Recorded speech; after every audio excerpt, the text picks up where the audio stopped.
Alors pour cette 5e étude de Eurosif sur le marché européen de l'ISR, moi je vois deux grands enseignements. Le premier, c'est la dynamique très porteuse des différentes stratégies faisant référence aux facteurs environnementaux, sociaux et de bonne gouvernance, qui affichent de forts taux de croissance depuis 2009,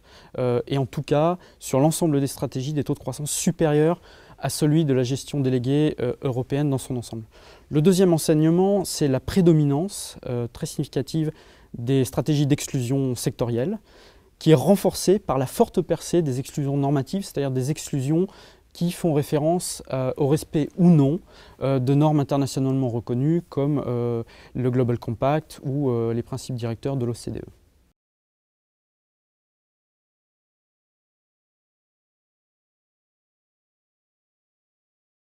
Alors c'est peut-être le troisième enseignement effectivement de cette 5e édition de l'étude, c'est que, et c'est apparu dans les discussions liminaires et en marge de la préparation de cette étude, il n'existe effectivement pas aujourd'hui de définition unifiée de ce que c'est l'ISR au niveau européen.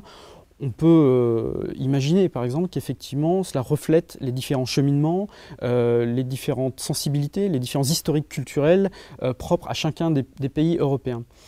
C'est effectivement une difficulté. Cela dit, je souhaite souligner que s'il n'y a pas consensus autour d'une définition de l'ISR, il y a quand même une sorte de consensus sur la typologie des stratégies qui sont déployées par le marché, ce qui fait qu'effectivement on a pu conduire cette étude.